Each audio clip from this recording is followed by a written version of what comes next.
L'Afrique a une longue histoire. C'est le berceau de l'humanité. C'est sur ce continent que l'on a découvert le crâne de Toumaï, l'ancêtre de l'homme. Je vais te raconter l'histoire d'un pays au cœur de l'Afrique, le Congo.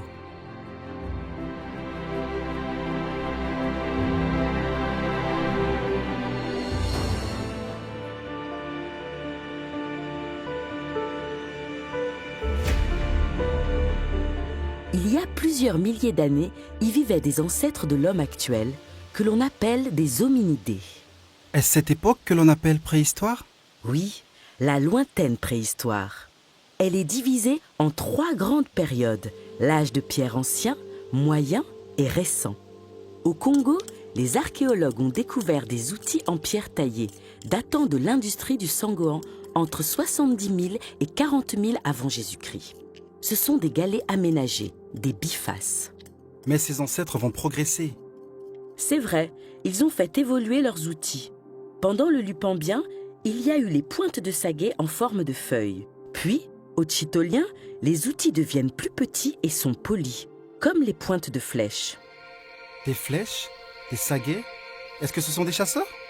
Oui, ils chassent, ils pêchent, cueillent des baies et des fruits. Ils sont nomades.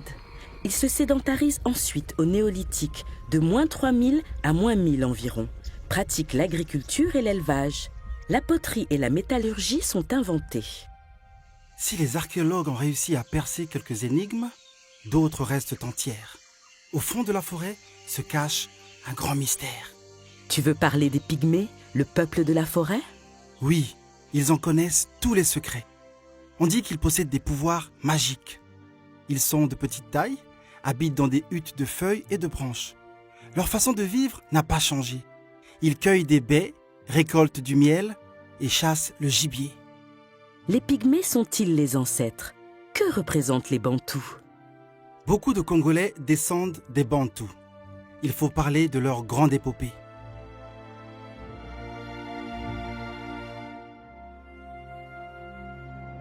Il y a 3 à 4 000 ans environ, les Bantous migrent depuis les hauts plateaux des actuels Nigeria et Cameroun, appelés Grassfield, pour aller vers le sud et l'est.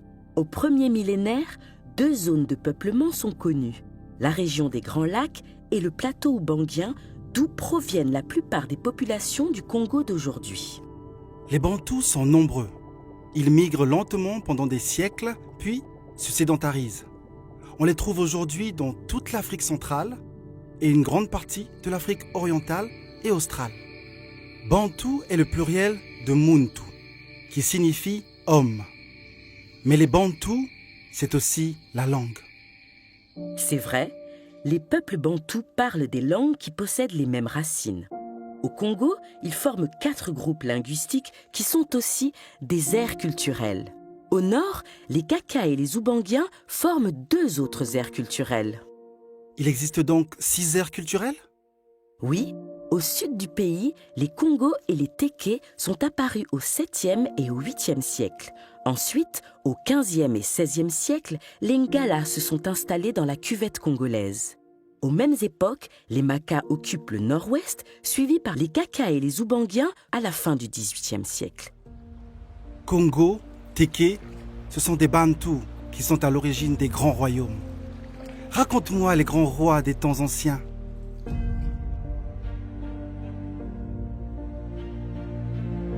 L'ère des grands royaumes congolais s'étage entre le 9e et le 19e siècle, même si certains perdurent encore aujourd'hui.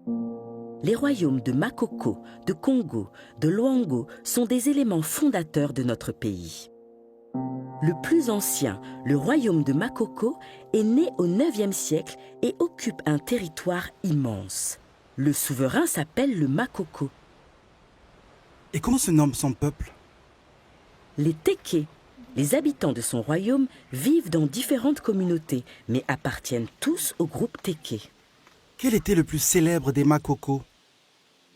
L'un des plus connus est Ilo Ier, qui règne de 1874 à 1892. On le vénère presque comme une divinité. On le dit même doué d'une grande sorcellerie. Dans sa capitale, Mbé, entouré de ses conseillers, il bénéficie d'une fortune considérable. Son territoire est découpé en entités administratives, comme un État moderne. Et connais-tu l'histoire de João Ier, roi de Congo? Il s'appelle en vérité Muzinga Ankuru, mais prend ce nom par amitié pour le roi du Portugal. Oui, car il est le premier monarque de Congo à rencontrer des navigateurs portugais au XVe siècle, en 1482 exactement. À cette époque, sa capitale, Mbanza-Congo, est une cité prospère. C'est une longue dynastie que celle des rois de Congo. Le royaume existe déjà probablement depuis le IXe siècle, mais il est à son apogée à partir du XIe siècle. Le territoire est bien organisé, avec des provinces placées chacune sous le contrôle d'un gouverneur. Le Mani-Congo règne avec un pouvoir absolu. Son trône a souvent fait l'objet de rivalités entre les différents héritiers. En 1665, une bataille de succession terrible a lieu à Ambuila. Avec ses milliers de morts, elle déstabilise si bien le royaume qu'elle précipite sa fin au XIXe siècle. Parle-moi encore d'autres royaumes. Il y a celui de Loango, fondé au XVe siècle, mais il est beaucoup moins vaste que le Makoko. Comment vit-on à la cour du roi de Loango au XVIIIe siècle? L'étiquette est très rigoureuse. Le roi, le Maloango, est entouré de dignitaires. Makaka, ministre de la guerre, Mafuka, ministre du commerce, Masafi, ministre des finances. Le pouvoir royal est transmis par les femmes. Seuls les fils des sœurs ou des cousines du roi peuvent accéder au trône. Il existe d'autres seigneuries ou royaumes? J'ai entendu parler des Mboshi. Eux aussi avaient un roi? Plutôt un chef, un Kani. Il détient ses pouvoirs de Nzambé, Dieu, par l'intermédiaire des esprits des ancêtres. Il peut agir sur les pluies comme sur le cœur des hommes en arrêtant les querelles.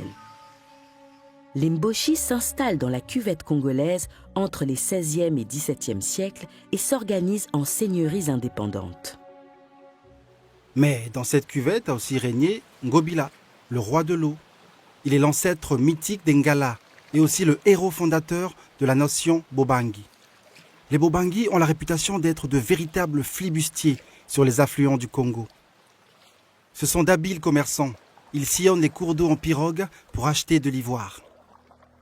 Mais ils jouent aussi le triste rôle de rabatteurs d'esclaves pendant la traite négrière dès le XVIe siècle.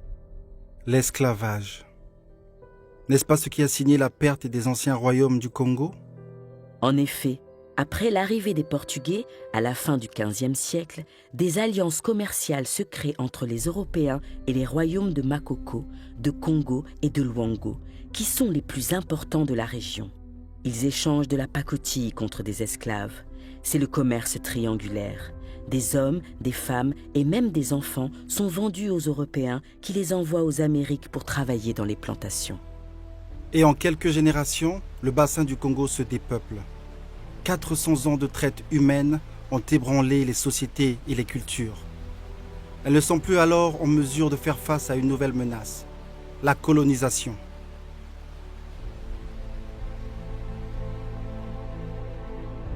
À la fin du XIXe siècle, l'Europe, en pleine révolution industrielle, est en quête de nouvelles matières premières et de débouchés commerciaux. Et l'Afrique est le nouvel horizon à découvrir et à exploiter. Au Congo en particulier, la France envoie l'explorateur Pierre Savournian de Brazza. Il signe de nombreux traités, dont un accord avec le Makoko Ilo Ier en 1880, qui permet ainsi l'occupation d'une partie de ses terres. Brazza, comme Brazzaville, notre capitale? Oui, Savournian de Brazza crée une station de colonisation à Mfwa.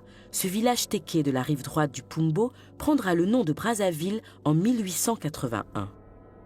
Ainsi, les chefs africains ont accepté l'installation des Européens aux portes de leur cité?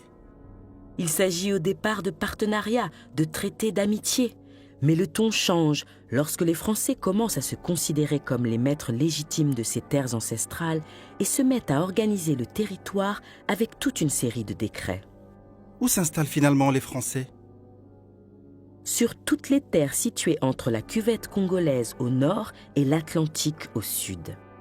Le 30 avril 1891, les possessions françaises d'Afrique centrale prennent le nom de Congo français. En 1906, il est subdivisé en 3 colonies, le Gabon, le Moyen Congo et l'Oubangui-Chari. En 1910, ces 3 colonies, ainsi que le territoire militaire du Tchad, forment l'AEF, l'Afrique équatoriale française. À cette époque ont lieu des soulèvements importants. Les Congolais n'acceptent pas l'autorité de l'administration coloniale et le travail forcé. De nombreuses résistances armées ont lieu et durent longtemps à travers tout le pays. Une figure se détache, celle du militant et leader politique André Matsoa. Mais hélas, ces résistances sont vite réprimées car les fusils des Français bénéficient d'une cadence de tir 10 fois supérieure. La vie est difficile à l'époque coloniale ? Mais oui, en 1910, le régime dit de l'indigénat instaure le travail forcé, et puis il y a les taxes obligatoires, les mauvais traitements envers la population. Et il y a aussi l'histoire du chemin de fer, le Congo-Océan, qui rallie Brazzaville au port de Pointe-Noire. Débuté en 1920, sa construction est un enfer.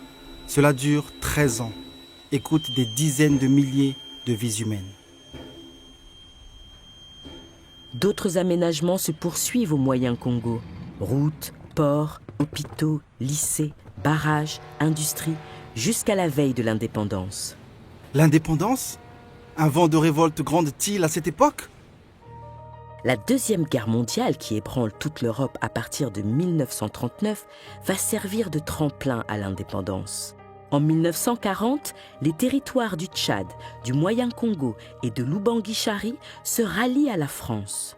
Sous l'égide du général de Gaulle, Brazzaville devient la base de la reconquête de la France, alors occupée par les Allemands.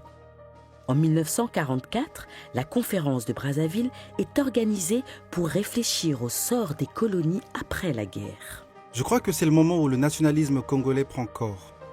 Des partis politiques apparaissent.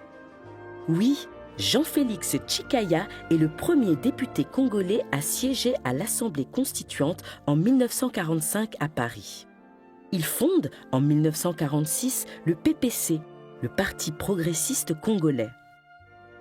Les colonies deviennent des territoires d'outre-mer et les Congolais des citoyens français. Mais il faudra attendre 1956 et la loi cadre de Gaston Defferre pour que tous aient le droit de vote. Et l'indépendance ? C'est l'abbé Fulbert Youlou, premier président de la République élu en 1956, qui proclame l'indépendance le 15 août 1960. La capitale, Brazzaville, résonne aux accords de la Congolaise.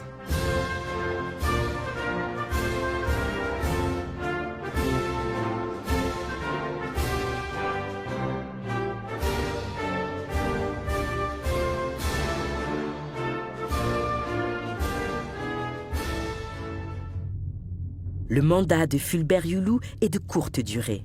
Quand il prône le parti unique, cela génère des tensions. Des mouvements de protestation ont lieu pendant 3 journées appelées les 3 Glorieuses. En août 1963, Fulbert Youlou démissionne. Après un gouvernement provisoire, un nouveau régime de gauche prend la suite en décembre 1963 avec à sa tête Alphonse Massamba Deba et comme Premier ministre Pascal Lissouba. Un parti unique est instauré, le MNR, Mouvement national de la Révolution, avec étatisation de l'économie. Il ne restera pas très longtemps au pouvoir non plus, puisqu'en 1968, c'est l'insurrection. Insurrection qui ouvre la voie à Mariem Ngouabi. Il devient président et remplace le MNR par le PCT, Parti congolais du travail. Le pays s'appelle désormais la République populaire du Congo. Mais ce n'est pas la stabilité pour autant, car je crois que Marien Ngouabi connaît un destin tragique.